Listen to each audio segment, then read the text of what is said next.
Okay, so today we continue with our class Hilchot Talmud Torah, laws of studying Torah. Okay, and we start with Sefer Shmiras Haloshon. And the topic today that taking hold of the tree. Okay, 1 second. So let's see. All right, taking hold of the tree. The Torah is called Tree of Life for those who grasp it.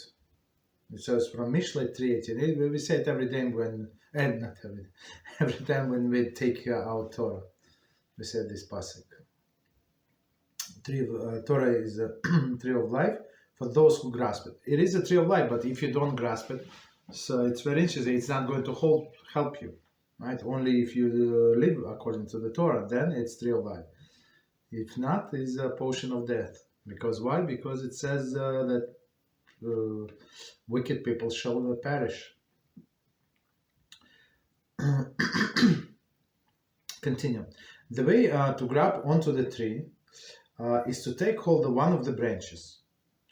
In doing so, one has attached himself to the entire tree, of which the branch is part. That's a very interesting idea, right? So how do you attach to the tree? You grab one of the branches and you're holding on to the whole tree. Very interesting, right? So it is an example. So it is explained Sefer Haredim, chapter 61, with Torah.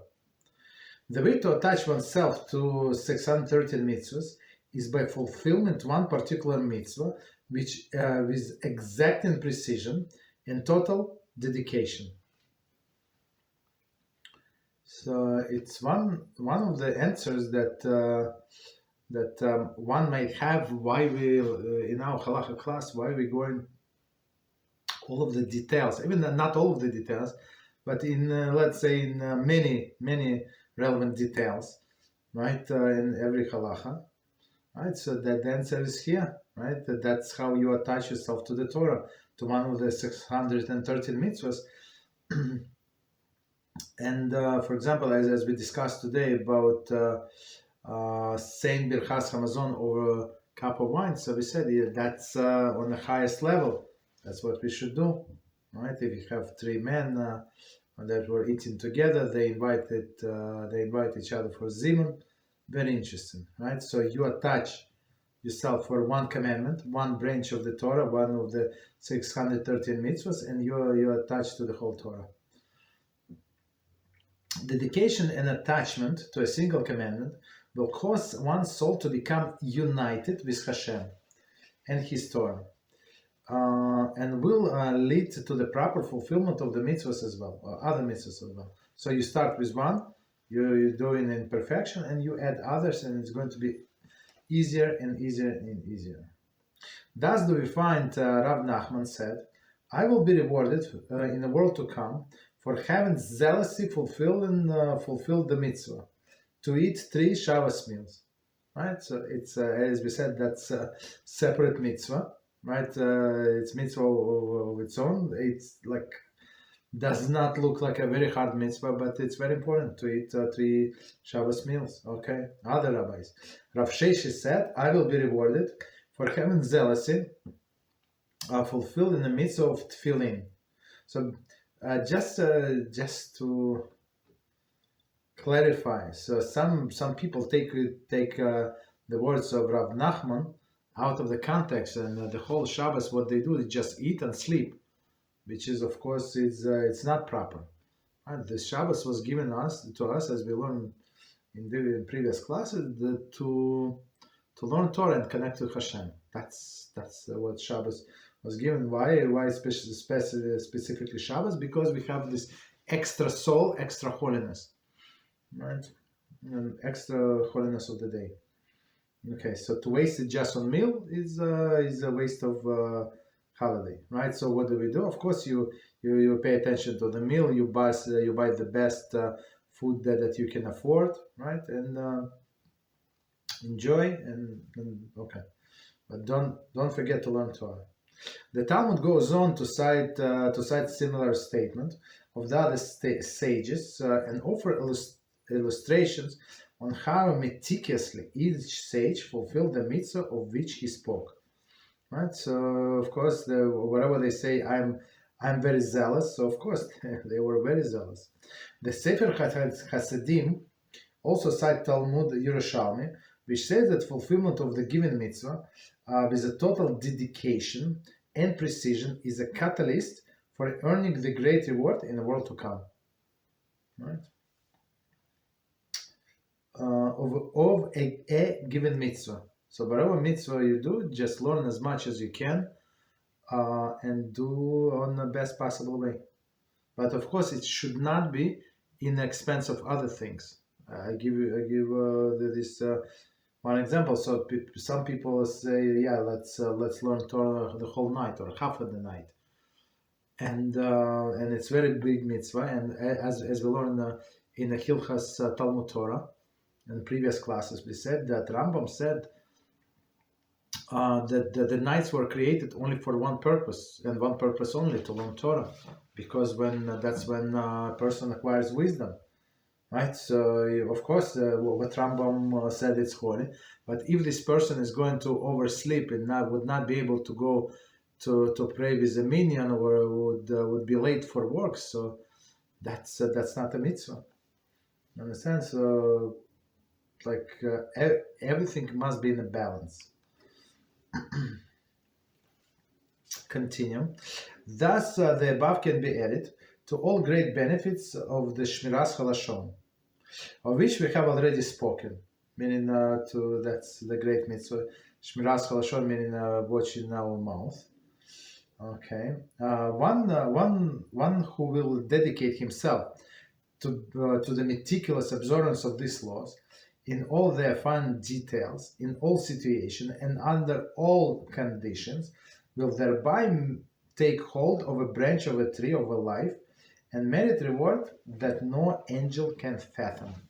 Right? As we said before, it's Vilna Gaon said, I don't remember where he was quoting from, but he said that the one who is just quiet for 1 second, he has or she has something to say, but quiet, do not say Lashon Hara, forbidden speech, so they merit this amazing light that no angel can fathom.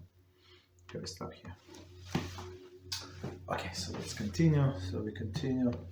Hilchos Mishnah Torah,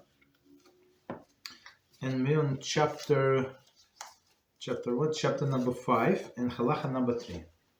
So, so let's read the whole Halachah without commentaries. Then we go back and do with commentaries and explanations and questions. If you have any questions, please ask. So number 3, if a person asks a student regarding a halachic question, and there are 12 mil between him and his teacher, he is permitted to answer. Okay. Furthermore, so we're talking about the respect that one must accord to his teacher. Furthermore, to prevent transgression, it is permitted to give halachic judgment even in the presence of one's teacher. Okay. What does the above apply? For example, one sees a person perform a forbidden act because he is unaware of the prohibition or because he is a perversity. He should try to prevent him by telling him that is forbidden. This applies even if his teacher's presence, and in his teacher's presence, and even though one's teacher had not given him permission, right? So as we said last time, to teach someone or answer a question in front of your teacher, like third party, so it's disrespect to the teacher. Whenever this desecration of the God's name is involved, no deference is paid to the teacher's honor. That's, of course, there is a lot to say, okay, but we're going to comment later on. When does the above apply? With regard to the matter that came up incidentally. However, establishing oneself a halachic authority to sit and reply to all who ask concerning halachic matters is forbidden. even if the student is at the one end of the world and the teacher at the other, until either teacher dies or the student receives permission from his teacher. Not everyone whose teacher dies is permitted to sit and render judgment concerning Torah law. Only the one whose student is worthy of rendering judgment. Of course, you understand there is a lot to add to what it says. I mean, not to add, but clarify. Okay, so Halachah from the beginning with commentaries. And so it says, if a person asks a student regarding a halachic question, and there are 12 meals between him and his teacher, he is permitted to answer. So meaning 12 meal, what is 12 meal? Commentary. A meal is 2,000 cubits, approximately a kilometer in modern measure. So approximately like what is it, 12 kilometers is I don't know, like 7 miles or so, 8 miles plus minus. Okay, so meaning it's a pretty big distance. So meaning that person would not go and ask the teacher, or it's too much too much of a bother for that person to go if the student is here and he can answer the question. So we're not talking about the situation when the student does not know. He does know, but he wants to give the honor to the teacher. That's the situation. This distance was derived from the measurement of the camp of Israel as they journey through the desert. So it's 12 by 12 mil, the whole camp of Israel. Very interesting. There are halachic questions. All halachic questions were posed to Moshe, as alluded by Exodus 33:7. All those who sought God would go to the tent of the meeting. Rashi Sanhedrin 5b. Okay. So everybody would go and ask a question to Moshe. It's very interesting, right? Because he actually taught other people. He taught Aaron, his brother. He taught elders. He taught Nadav and Avihu, right? Other people. But they would come and ask him a question. Okay. Exodus chapter 18 renders how Moshe appointed judges and to render halachic judgment concerning cases that did not require Moshe's knowledge. Nevertheless, since the judges were appointed by Moshe by divine decree, the judgment they render were permitted. So in this case, it's an absolutely like totally different case. So Moshe himself appointed these judges, and plus they were stamped by HaShem, right? That those are kosher judges. So they were permitted to render judgment. So Moshe said, whatever you cannot decide, it's too much for you. Just send them to me. But other simple cases you can judge. Okay, so they were given like explicit permission from divine presence and of course from Moshe. Okay. So that's the connection. Okay, so in this case, if it's too much, as we said, 12 mil, so a student is allowed to answer the question. 29, even though he was not granted permission from teacher, as explained below. Okay, but as we said, like many people, they're not going to ask somebody else. I mean, if you don't give them the answer, that's it. I mean, I'm talking to today. You give them an answer, or they're not going to ask. Okay, so even if you say I'm not an expert in this field, maybe you're going to go to the expert. But some people, you tell me what to do, otherwise I'm not going to do anything. That's why you have to become an expert. Okay. Furthermore, to prevent the transgression, it is permitted to give halachic judgment even in the presence of one's teacher. So let's see what is the situation. This applies both in actual physical presence and with the radius and within the radius of 12 mil. Okay. So in some cases he's a teacher and he did not give us permission to render the judgment, right? Or he's in our presence or in a radius of 12 mil. I mean, I guess less than 12 mil. So what is the example? What does the above imply?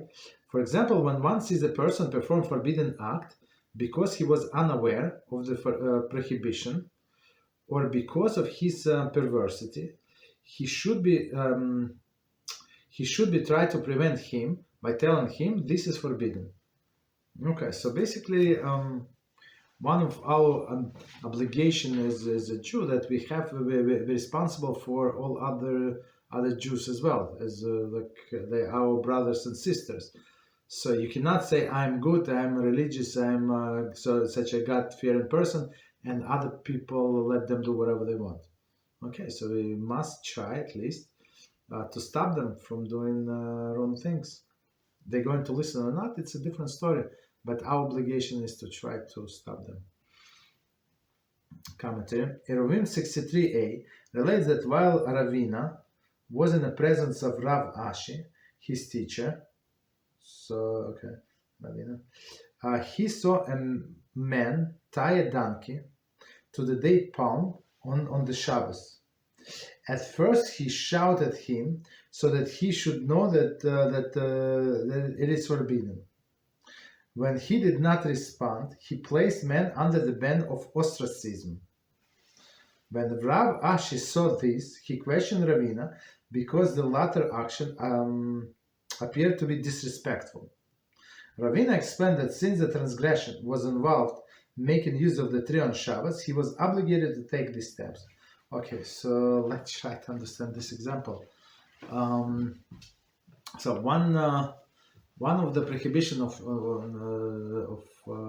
things that we're not allowed to do on Shabbos, so that there are altogether 39 restrictions, melachas, and one of the melachas is tying a knot, professional knot, a permanent knot, one, and another one is using the tree.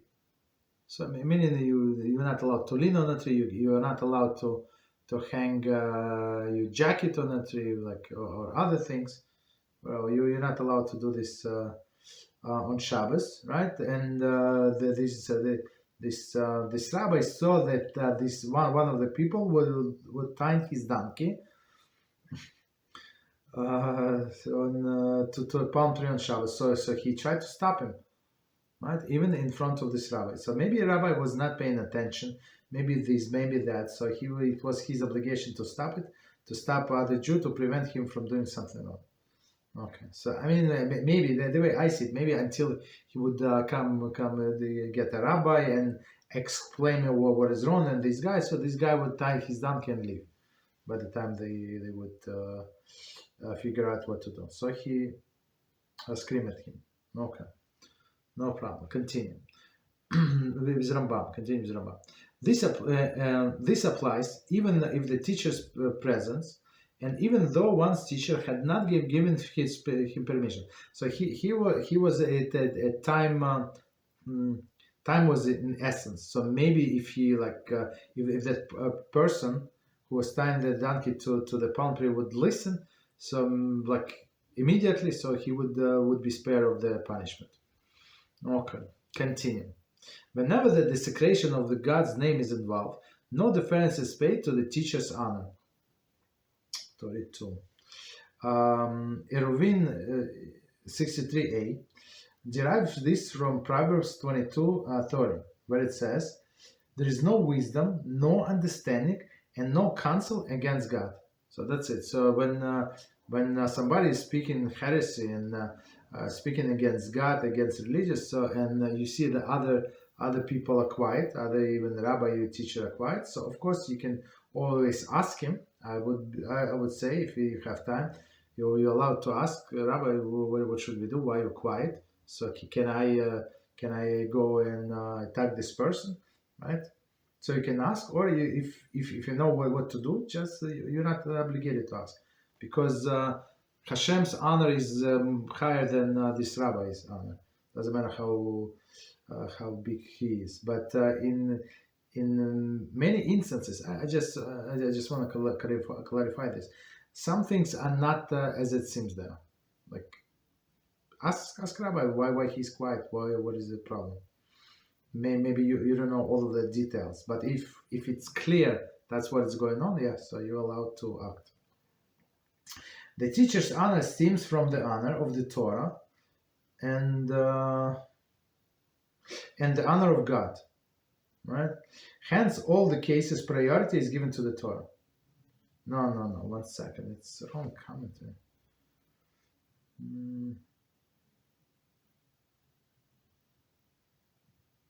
No, 1 second, I apologize. What is it? Whenever the secretion of God's name is well, the deference is paid. No deference is paid to the teacher's honor, 32.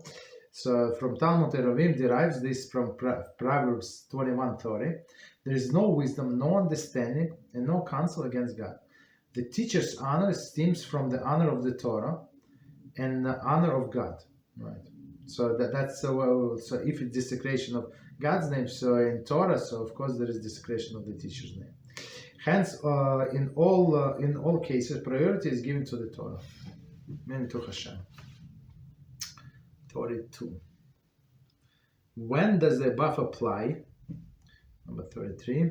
This refers to the first clause when mentioned the license to respond to a question outside the teacher's presence, right? When so first, last time we said you're not allowed to respond in a teacher's presence, so now we say we do. So I say under what circumstances? With regard to the matter that came up incidentally, commentary, since this is casual occurrence and his teacher is not present, a student's response is not considered to be disrespectful. So somebody came up to you and is asking you a question, okay, on a street. So the person is expecting to the answer. He's not interested. If you say, yeah, my rabbi, he's now busy, but he's going to be available from 7 to 8. Maybe you call him. That's not what person needs. He needs an answer, right? And it was on the spur of the moment, so it's not like this person, as we said last time, Halachah, that he established himself a court and he's sitting down and judging people. It's not. It's on a one-time basis. Okay. Continue. Above establishing oneself as a halachic authority who sit and reply to all who ask concerning halachic matters is forbidden. That's what is forbidden. So commentary. But this clearly implies that the student consider his authority as equivalent, or at least similar to that of his teacher. So we have to always know who Rabbi is and who we are.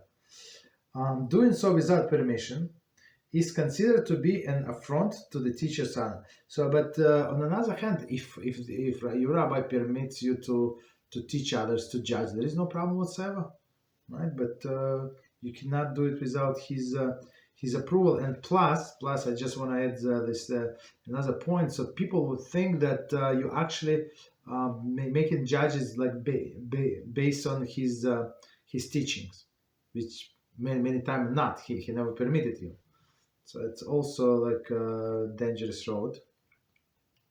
Even if the student is at one end of the world and a teacher at the other.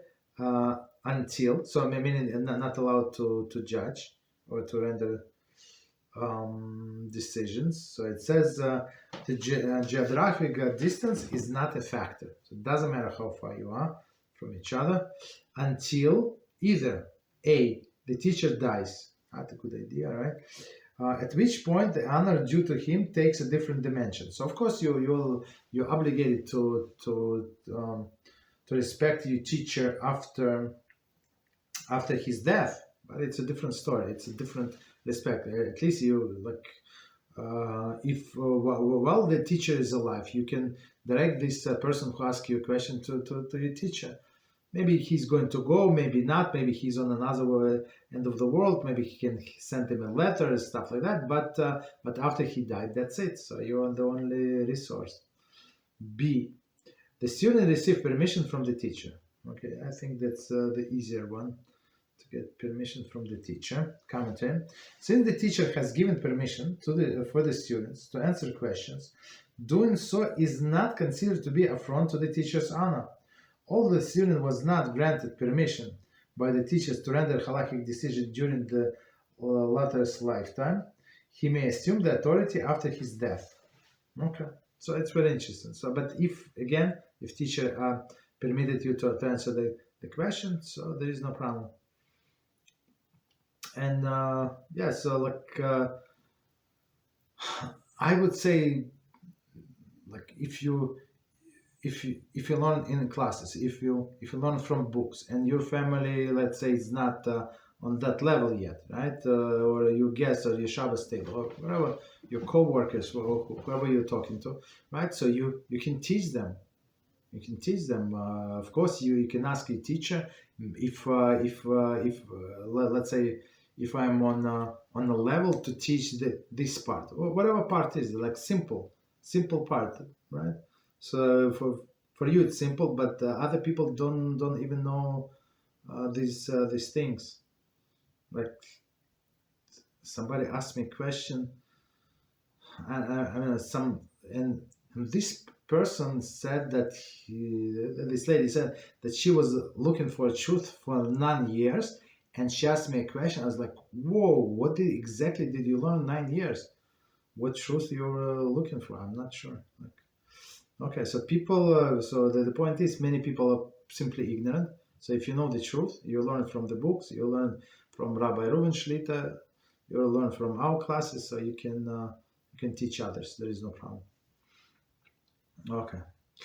But of course, make sure that you get the books that we use, right? And you can teach from the books. You can read and explain whatever you remember. It is very, very nice. Not everyone whose teacher dies is permitted to sit and render judgment concerning Torah law, right? Only the one who is students worthy of rendering the judgment. So just because somebody said that I was a student of this teacher does not mean that he was a primary student, does not mean that he was worthy student. Like in many yeshivas, there is a policy: they're not going to kick out of yeshiva unless you did something drastic, like unless you spoiling other children or even other adults, right? So, I mean, then let's call them people, other people, because some people go to yeshiva in their 20s, so they're not children any longer, right?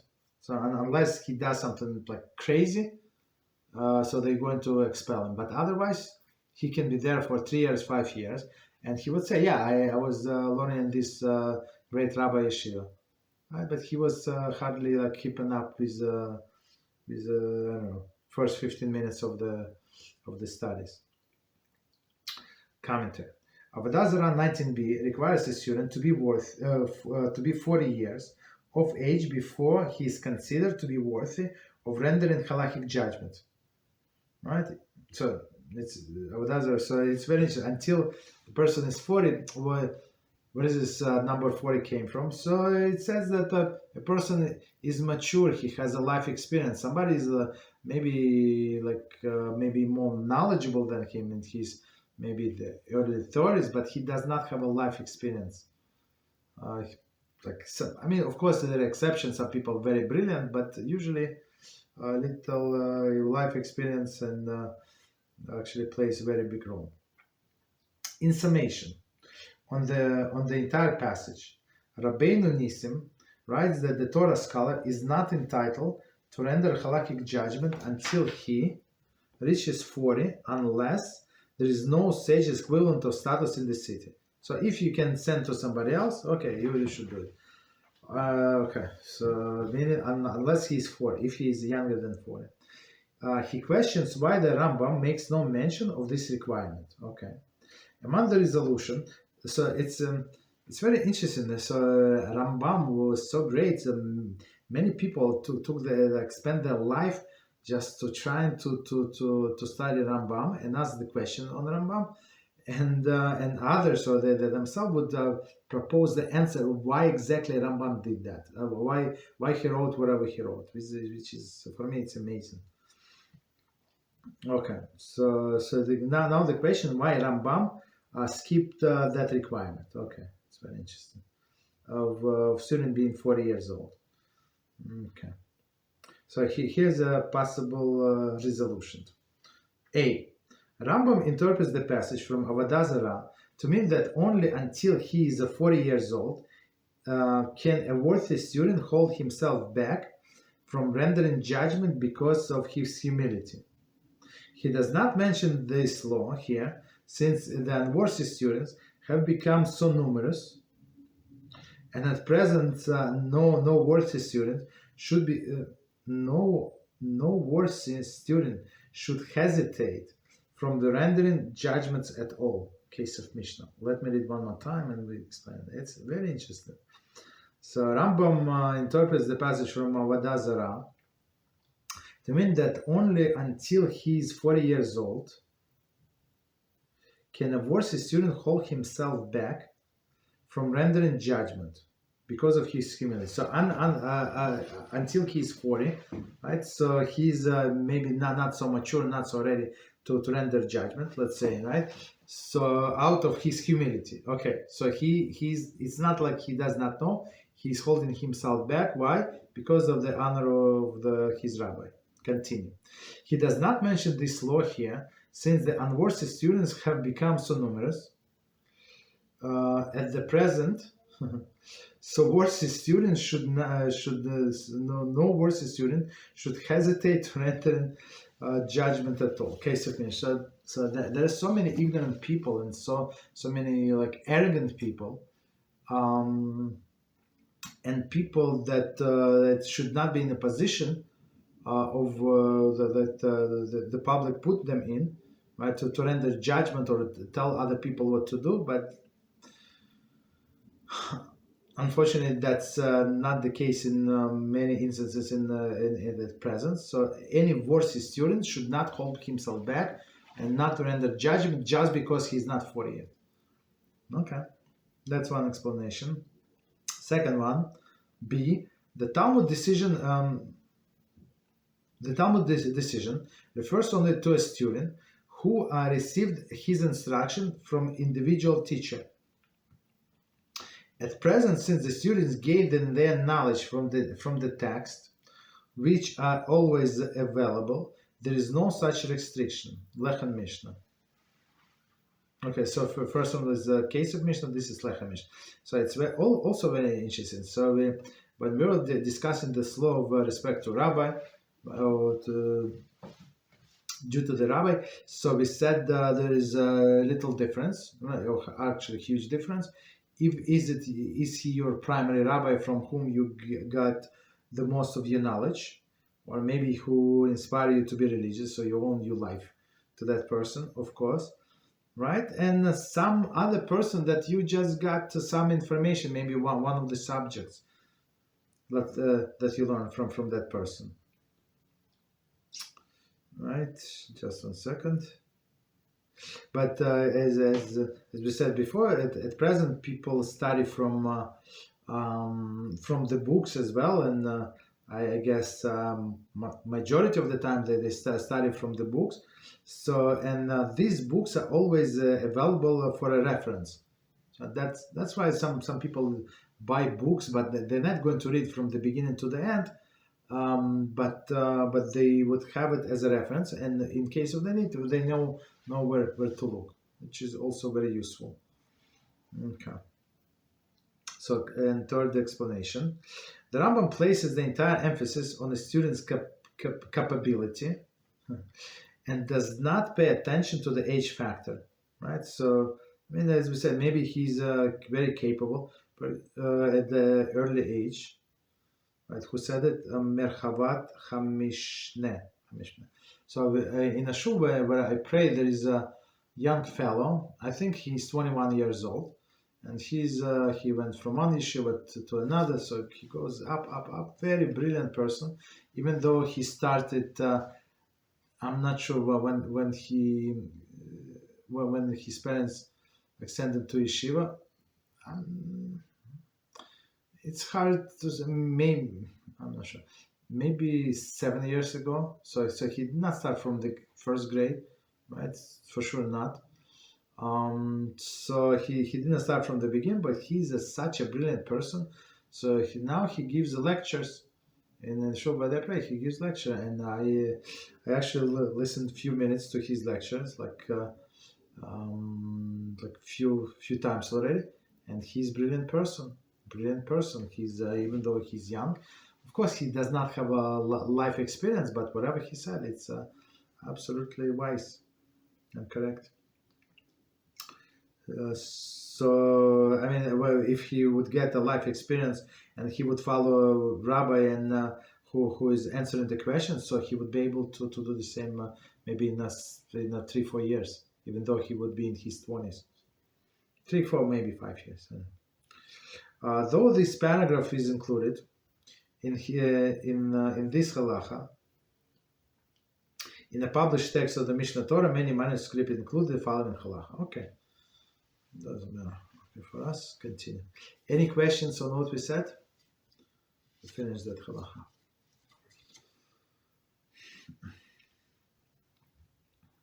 Okay, no problem. So we start with next one. So next one is number 4.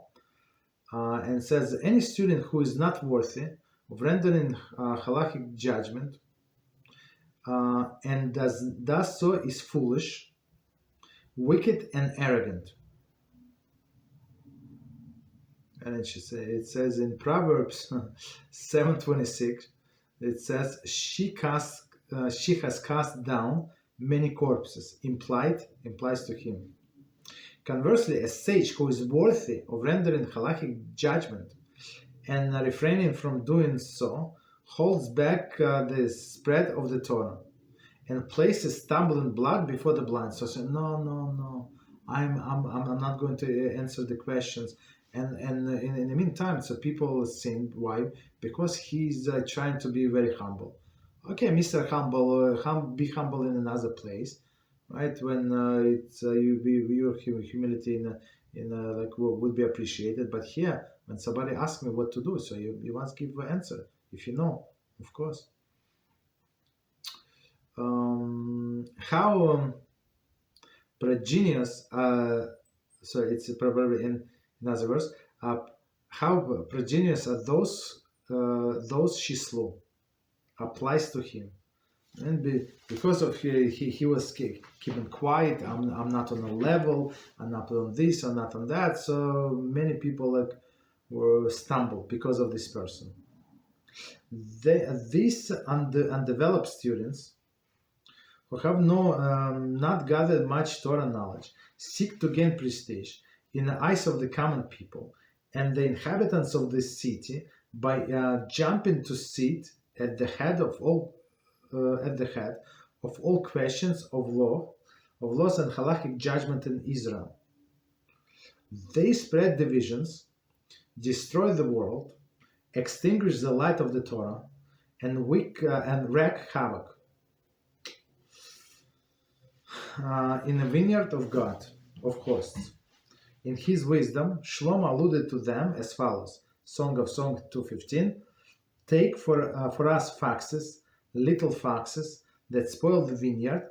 Our vineyards are blooming. So of course there is a lot to say about this halacha. It's just unbelievable. So if you notice, Rambam does not waste any words. Everything is very, very precise. So let's try to understand. And we see the commentaries. Any student who is not worthy of rendering the halachic judgment and does so is foolish, wicked, and arrogant. So he's not worthy. I mean, some people they just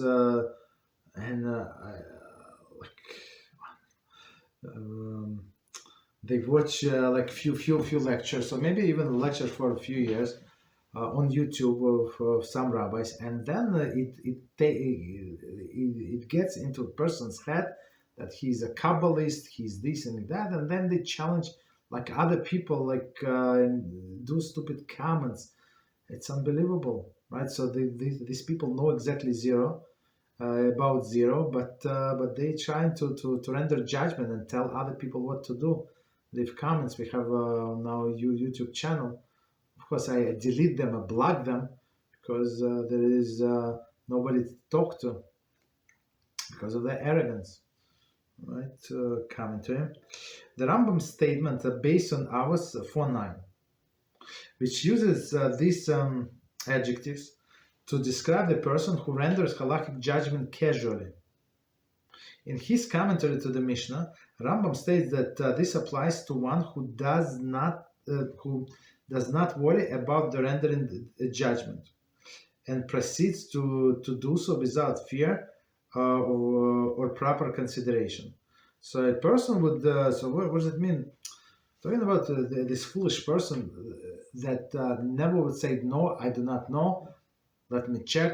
Let me do research. Maybe it's going to take him a day, maybe an hour, maybe, I don't know, 1 week. I mean, sometimes people are busy, and or some questions are very difficult questions. So one question that I dealt with like recently took 8 days and going back and forth, and I asked other rabbis because it's very big life decision, right? And that person said, so can you tell me now? And I told the person, no, I cannot tell you now. It's too big of a question, right? Whatever we ask, it's not so simple. If you want so he was expecting yes or no, but we were giving him the answer that he did not like very much. You understand? So of course it took time. Okay. But person that but the problem with these people who have no fear of God, they would jump give you any answer or whatever is just to show you that they're knowledgeable, that they can make a quick decision on a spot, and that's it. So that's what Rambam was implying to. Okay. Continue. As Proverbs 7:26 states, she has cast down many corpses applies to him. Commentary. The concept can be derived because of the word cast down. Is a stillborn baby. Wow. So I mean similar words. Case of Mishnah. Stillborn baby. Consequently, I said, so we must be very careful who we ask the question. Right, so some people they look very presentable and they know how to speak and now know how to present themselves, but they're not the right people to ask questions. Right? They probably maybe be good actors or something. Continue. Conversely, a sage who is worthy of rendering halachic judgment and refrain from doing so is hold back the spreads of the Torah. So that's now we're talking about opposite. And with somebody who knows, somebody who is God-fearing, and he said, no, I'm not going to do it. That's the problem also. So if you're in a position to give somebody advice, give a judgment, it's not all between two people, right? That person asks you what to do in life. So it's also like a judgment, halachic judgment, according to Halachah. Can I continue working in this company? No. Right? Why? Because Halachah is like this. Okay. That's also judgment. 42 commentary. Almost parenthetically, in the midst of the critique of the undeveloped, who render halachic judgment too casually, the Rambam explained that nevertheless a person who is qualified should not hesitate from the rendering halachic judgment. On the contrary, if he does hesitate, he's also guilty of improper conduct. So it's not only the person. I mean, that's how we explain it. Not only a person who is like this arrogant person who jumps and jumps in and give the judgment, but is a wicked, right? But also this person who can help people and should help people, but he said, no, I'm going to learn Torah in my corner. Don't bother me, and I'm not going to tell anybody what to do. Also, it's very wrong. A teacher once told a student to serve as a Rabbi of a particular community. The student protested. That's a beautiful story. Very interesting. A student protested, claiming that he was afraid of responsibility of rendering halachic judgment For such a large community, the teacher responded, "Whom should I send? Someone who is not afraid?" Of course, when this rabbi renders a judgment, so he understands that if it's a wrong advice for that person, so this rabbi would be held responsible in heaven. Of course, if he did everything possible, everything that depended on him, that he checked, like did his research, asked all of the possible questions and gave him advice, and students screwed up, that's a different story. Or it did not work because some other circumstances, that's a different story. But if he did not look into it intently enough and just gave an answer, so of course he's going to be responsible, right?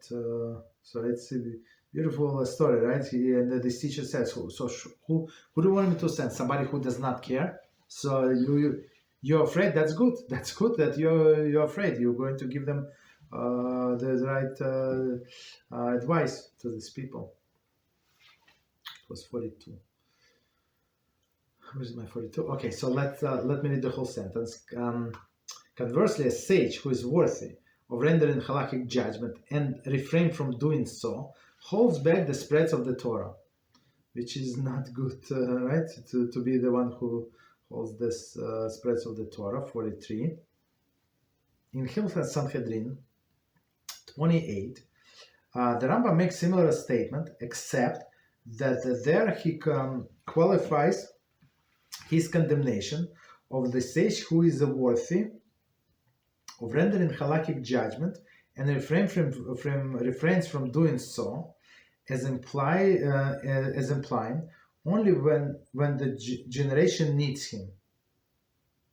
In a contrast, so he said, no, get somebody else, get this one is bigger, that's one thing, right? So he said, only if there is nobody else, yes, I'm going to go, right? In a contrast, if the sage refrains because he knows there is another individual fit for to render halachic judgment, he's praiseworthy. So he knows that there's somebody more knowledgeable than me, more God-fearing than me. So let him judge. Let him be. Let's say if that person is capable, if available to do that, right? So if he's not available, that you must do it. Similar in Hilchot Sanhedrin 3:10, the Rambam praises sages who flee from the second appointment as judges. So why? Because it's a huge responsibility. Huge responsibility to be a judge. Huge responsibility to give advices. 43. Right, and places stumbling blocks. So a person who knows who is worthy of rendering halachic decision does not. So, and one of the things that it's like he's planting places stumbling block in front of the blind. Commentary. Of course, Rambam is not referring to those who are physically blind, but rather those who are intellectually unaware of spiritual or spiritually handicapped. As explained in interpretation of Vayikra 19:14, do not place a stumbling block before the blind. So stumbling block before the blind, it's actually, we use this expression many halachas. So we're talking about a person who does not know, who is blind in that specific field. He's blind in the laws of taxes of this country, or he's blind in I don't know. So blind meaning not knowledgeable.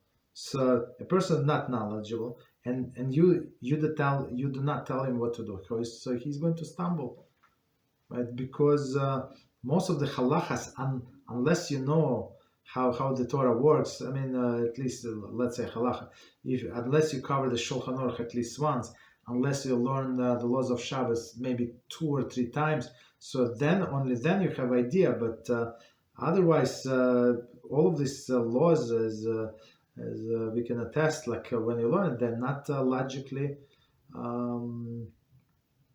A person cannot derive them logically. Who does not have background or very weak background would never derive this logically, because they are divine logic, of course. So that's why it's like putting stumbling block in front of the blind.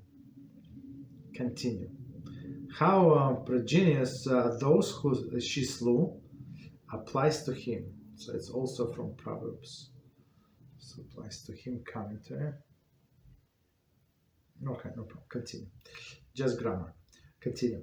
These undeveloped students who have not gathered much Torah knowledge seek to gain prestige in the eyes of the common people and inhabitants of the city by jumping to sit at the head of all questions of the laws and Halachic Judgement of Israel. So how does it today apply? What do we see? It's apply in every shul, in every synagogue, almost.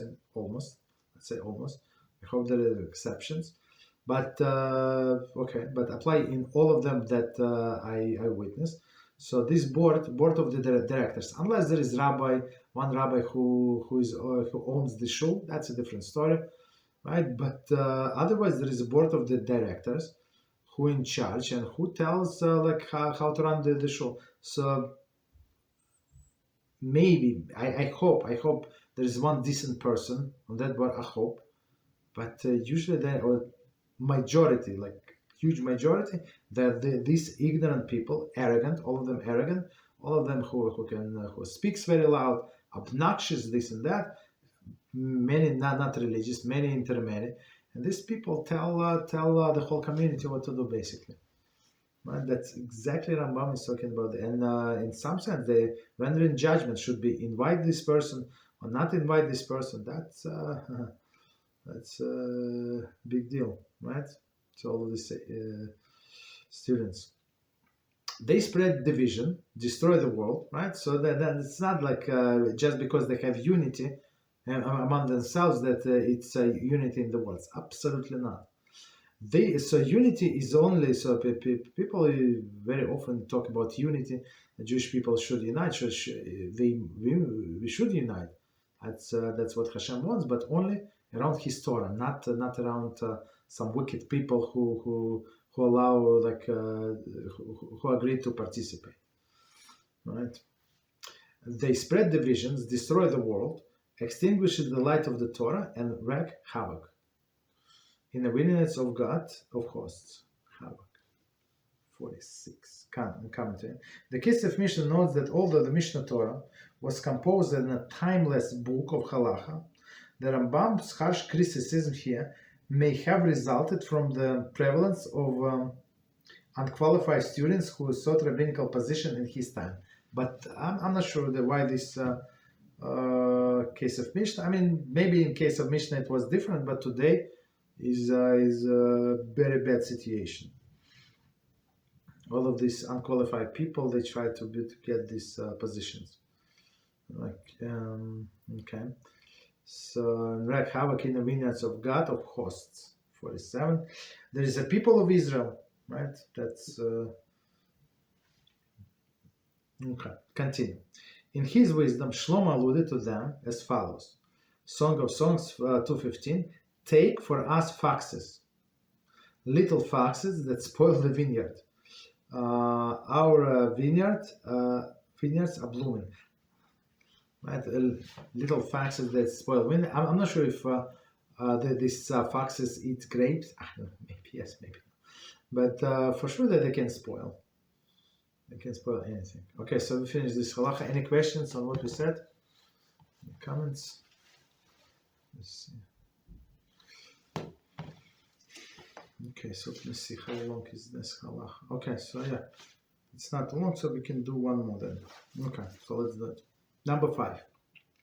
It is forbidden for a student to refer to his teacher by name, even outside his presence.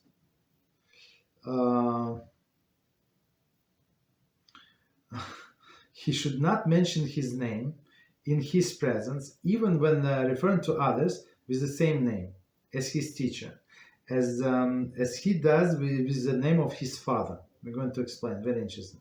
Rather, he should refer to the others with different names, even after their death. The above applies when the name is unusual, and all will thus know to whom it refers. A student should not greet his teacher or respond to the latter's greetings, as is customary when. A student should not greet his teacher or respond to the latter's greetings, as is custom when the two friends exchange greetings. Rather, he should bow before him and say in all the reverence, "Peace upon you, peace be upon you, my master." So it's Shalom Aleichem Rabbi. That's what it comes. And his teacher, if his teacher greet him, he should respond, "Peace be upon you, my teacher and master." Shalom Aleichem Rabbi Amori, right? Ve Amori, right? Rabbi Ve Amori, my teacher and my master. Okay, so let's do from the beginning. So from the beginning, it is forbidden for a student to refer to his teacher by name, so first name, of course. Sanhedrin 100a, page 100a, describes such a person as apicorus, non-believer, right, who addresses the teacher by name. Rashi states that he should state a descriptive phrase before mentioning the teacher's name, following the example of Yeshua, right, and Numbers 11:28, who said, "Moshe, my master, imprison them." So, okay, so let's try to explain. There is no last name in Judaism. There is no last name, right? So he would call Moshe. He said, "Moshe, my master, right, my teacher, right, imprison them." Not just Moshe, but Moshe, my master.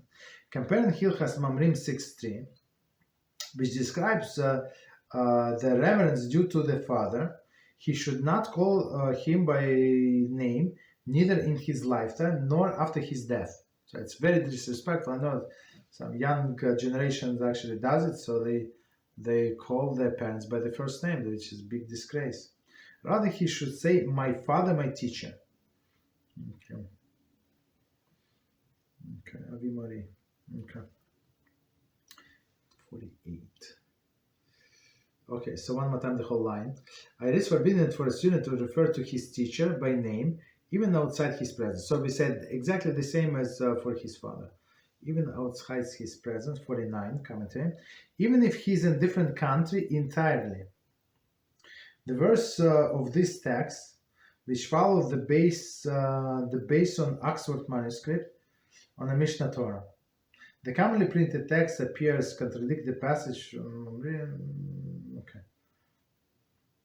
Okay, just keep it. It's they try to compare the manuscripts. Okay, no problem. Continue.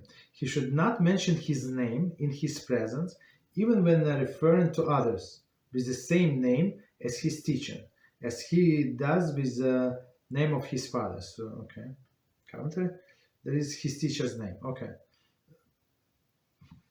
so it would be improper for example, for a girl to marry a person with the same name as her father, unless, for example, he has a double name, right? So his name is Sholem Abraham.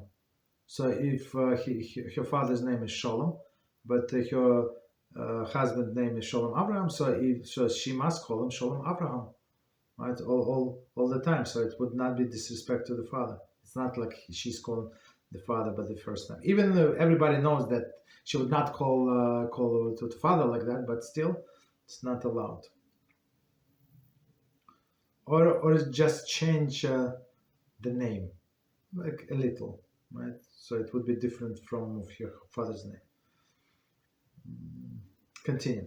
Rather, he should refer to the others with the different names, even after he should refer to others with different names, even after their death, right? Meaning to other people with the same name. As we said, just modify it a little. The Hilchot Mamrim states, if father's or teacher's name resemble the name of others, he should change their name. We find example, this on the Talmud. It's very interesting. Aba's name was actually Nachmani. Very interesting. However, since his teacher, Rabba's father, had this name, he coined the new name for his disciple, Aruch, right? So he said, I cannot call you by your name because my father's name is like this, no problem, but I can call you a different name. Still, he was very great rabbi. Continue. The above applies when the name is unusual, and all will thus know to whom it refers. Come to. Okay, apologies. We said that. We said this explanation. Continue. A student should not greet his teacher or respond to the latter's greeting as is customary when two friends exchange greetings. What does it mean? Oh no, okay, so here's actually continuation to the previous. I'm not sure why it's on another page, but it does not matter. Okay, so Hilchot Samri continues. It appears to me that one must take care in this regard only when the name is unique. However, if the name is one of which many people are called, for example, Abraham, Isaac, Yaakov, or Moshe, one may call others by this name outside the father's presence. Okay, so outside the father's presence, so his father's name was Abraham, so he can address other Abraham, not in his house, not in father's presence.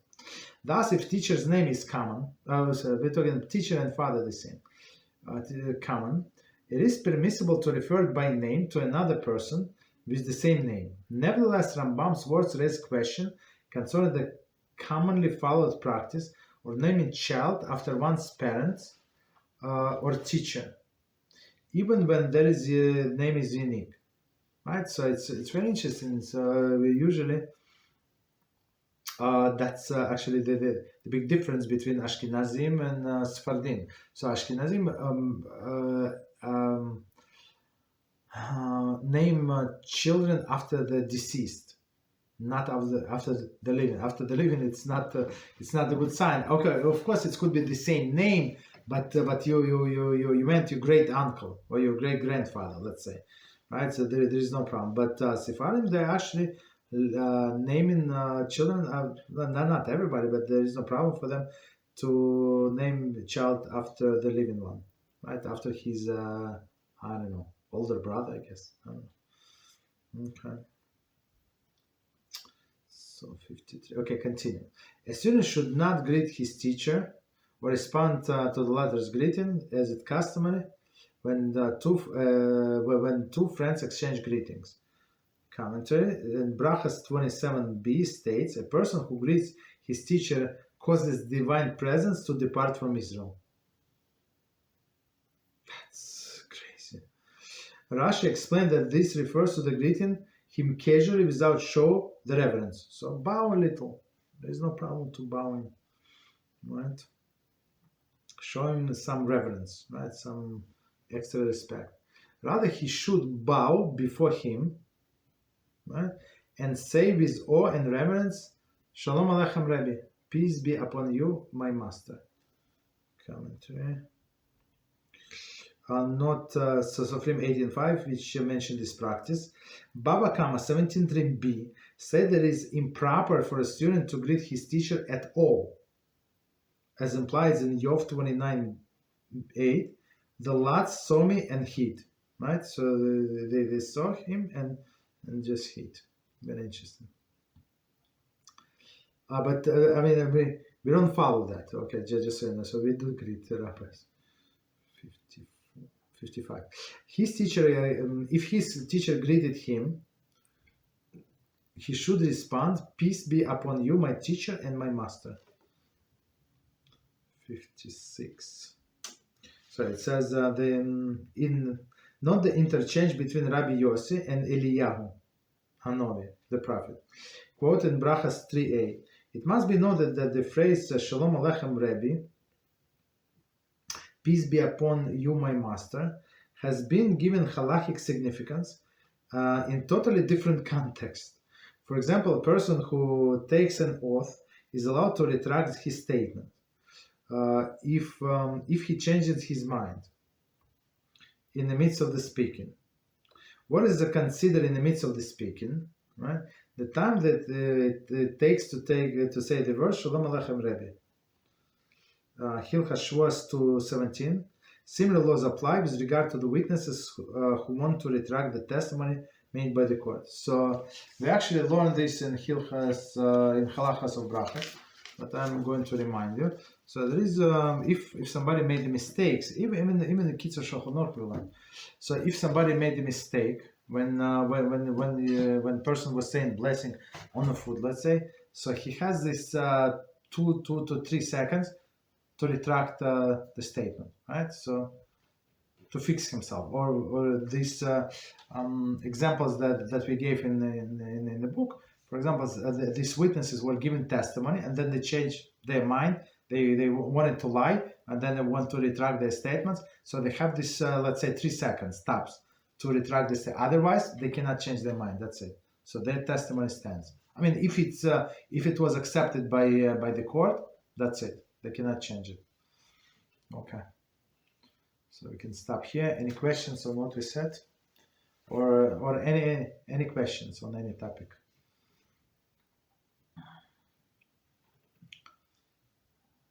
Okay, no problem. Today's quiet. Okay, no problem. So let's, if no questions, so let's stop here. And until tomorrow, same time, Beezrat HaShem, we're going to learn Halachos of Brachas. Thank you and good night.